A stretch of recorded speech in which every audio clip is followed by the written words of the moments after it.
Assalamualaikum warahmatullahi wabarakatuh. Selamat datang di channel Media Pintar. Kali ini kita akan membahas tentang SKP pertanian, khususnya penyuluh pertanian ya teman-teman, part 57. Bagi teman-teman yang belum menonton papas sebelumnya, silahkan ditonton ya. Jangan lupa like, comment, share, and subscribe, dan klik tombol loncengnya agar teman-teman bisa update video-video terbaru. Oke, langsung saja kita ke contoh soal nomor 71. Tiga unsur mayor yang tidak dianggap sebagai unsur hara adalah C, H, dan O karena A. Tidak diperoleh dari tanah, B. Bagian dari protein tanaman, C. Tersedia melimpah, atau D. Bagian dari gula atau karbohidrat.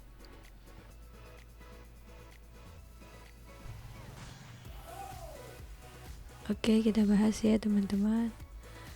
Zat arang atau C, oksigen atau O, dan hidrogen atau H adalah bahan baku dalam pembentukan jaringan tubuh tanaman. Berada dalam bentuk H2O atau air, H2CO3 atau kultur, serta CO2 atau karbon dioksida yang berada dalam udara. Unsur C, H, dan O juga dapat berperan dalam pembentukan karbohidrat, proses fotosintesis, respirasi, kerja mekanis, kerja kimia, dan kerja osmotik pada tumbuhan yang biasa disebut pula sebagai aktivitas bioenergetik. Jadi jawaban yang paling tepat untuk nomor 71 adalah yang D ya teman-teman, bagian dari gula atau karbohidrat. Oke, sudah jelas ya. Lanjut soal berikutnya, nomor 72. Nitrogen bersama dengan C, H, dan O merupakan bagian penting dari A. Protein, B. Karbohidrat, C. Asam nukleat, atau D. Lemak.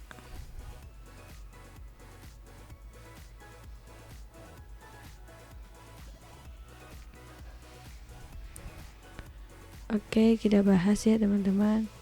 Molekul protein merupakan makromolekul yang polimer atau dibangun oleh asam amino sebagai monomernya dan tidak bercabang.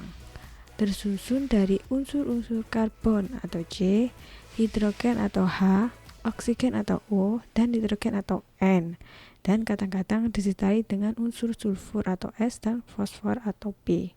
Kira-kira 50% dari berat kering organisme hidup ialah protein. Jadi jawaban yang paling tepat untuk nomor 72 adalah yang A ya teman-teman, protein.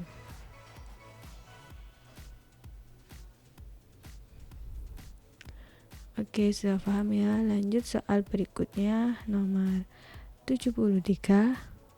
Perkebunan kelapa sawit jika dikelompokkan menurut klasifikasi sistem pertanian dari FAO termasuk pertanian A. Pohon campuran, B. Masyarakat hutan, C. Lahan kering intensif, atau D. Tada hujan.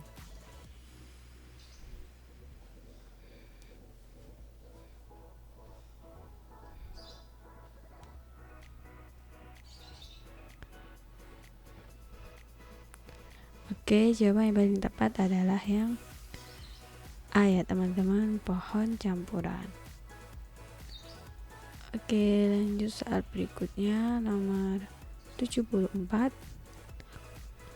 Varietas yang digunakan sebagai bahan dasar untuk pembuatan varietas turunan esensial yang meliputi varietas yang mendapat PVT dan varietas yang tidak mendapat PVT tetapi telah diberi nama dan didaftar oleh pemerintah menurut PP nomor 13 tahun 2004 adalah varietas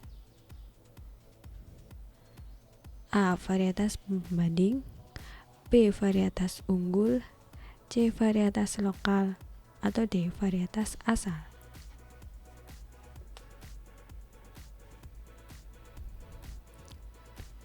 Oke, kita bahas ya teman-teman. Berdasarkan PP atau Peraturan Pemerintah Nomor 13 Tahun 2004 tentang penamaan, pendaftaran, dan penggunaan varietas asal untuk pembuatan varietas turunan esensial. Pasal 1. Varietas asal adalah varietas yang digunakan sebagai bahan dasar untuk pembuatan varietas turunan esensial yang meliputi varietas yang mendapat PVT dan varietas yang tidak mendapat PVT tetapi telah diberi nama dan didaftar oleh pemerintah. Jadi jawaban yang paling tepat untuk nomor 74 adalah yang D ya teman-teman, varietas asal. Oke, diingat-ingat, lanjut soal berikutnya nomor 75. Usaha pertanian yang memanfaatkan hasil pertanian untuk dipakai sebagai bahan baku usaha selanjutnya agar dapat diperoleh nilai tambah adalah pengertian dari A. Integrated farming, J. Sustainable agriculture, J. Vertical farming, atau D. Organic farming.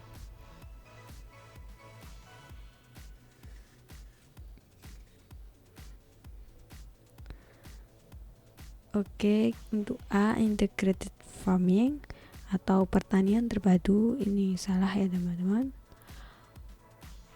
Untuk B, sustainable agriculture atau pertanian berkelanjutan, juga bukan. Untuk D, organic farming atau pertanian organik, juga bukan. Jadi jawaban yang paling tepat adalah yang C ya teman-teman, vertical farming. Oke, lanjut soal berikutnya nomor 76. Penentuan kelas kelompok tani ditentukan setiap tahun dengan menggunakan instrumen oleh PP. Penilaian tersebut dilaksanakan pada setiap bulan A. Maret, B. Juni, C. Agustus, atau D. November.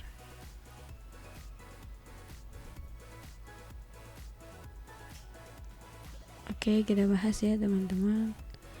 Penilaian kelas kemampuan kelompok tani dilakukan oleh penyuluh pertanian dengan menggunakan instrumen yang sudah tersedia, yakni sesuai keputusan Kepala Badan Penyuluhan dan Pengembangan SDM Pertanian Nomor 25 Tahun 2018.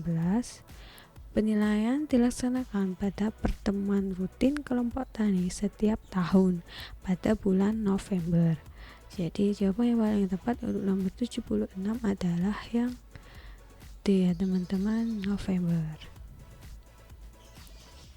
Oke, sudah jelas ya. Lanjut soal berikutnya nomor 77.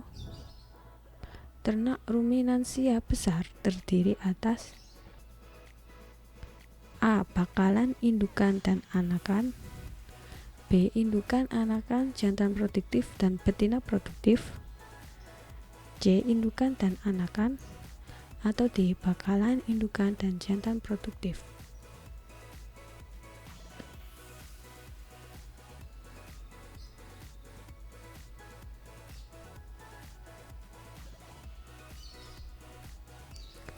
Oke, kita bahas ya teman-teman. Berdasarkan Permentan Nomor 49 Tahun 2006 tentang pemasukan ternak ruminansia besar ke dalam wilayah negara Republik Indonesia, Pasal 2. Ternak ruminansia besar terdiri atas, yakni A. Bakalan, B. Indukan, dan yang ke C. Jantan produktif. Jadi jawaban yang paling tepat untuk nomor 77 adalah yang D ya teman-teman, bakalan, indukan, dan jantan produktif.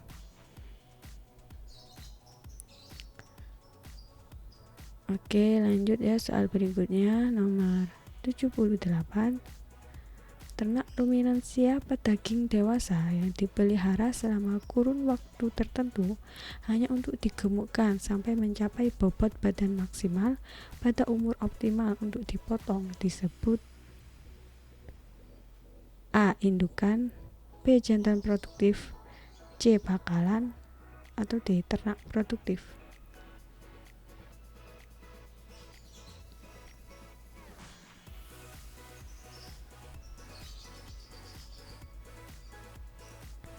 Oke, Oke, kita bahas ya teman-teman. Berdasarkan Permentan Nomor 49 Tahun 2006 tentang pemasukan ternak ruminansia besar ke dalam wilayah negara Republik Indonesia, Pasal 1.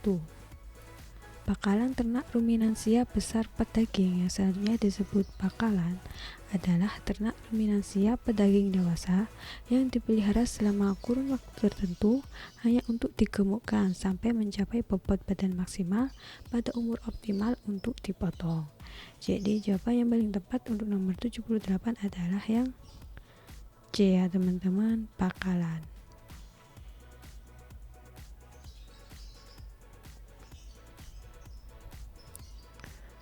Oke, lanjut soal berikutnya, nomor 79. Ternak ruminansia besar adalah kelompok hewan mamalia yang memamah biak dan mempunyai 4 buah perut, yaitu kecuali A. Retikulum, B. rumen, C. apomasum, atau D. ribosom.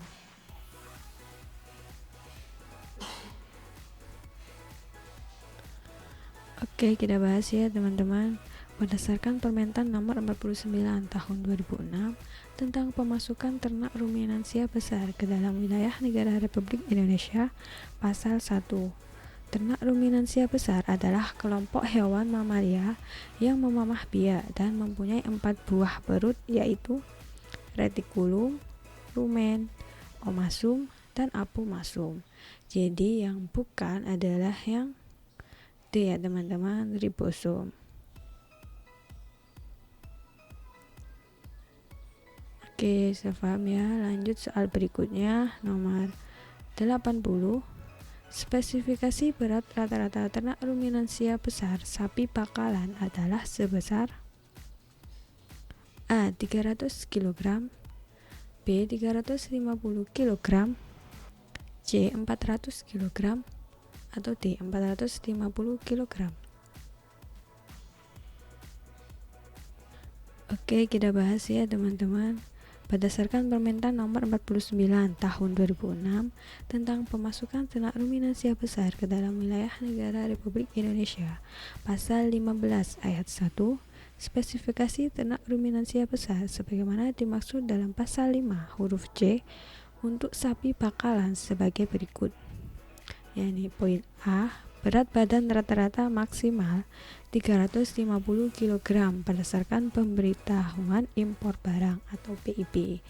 Jadi jawaban yang paling tepat untuk nomor 80 adalah yang B ya teman-teman, 350 kg. Oke, sudah paham ya. Sekian video dari saya, terima kasih, semoga bermanfaat. Jangan lupa like, comment, share, and subscribe channel Media Pintar. Semoga teman-teman bisa mendapatkan nilai yang terbaik pada saat tes SKB nanti dan menjadi ASN tahun ini. Oke, sampai jumpa, bye bye. Wassalamualaikum warahmatullahi wabarakatuh.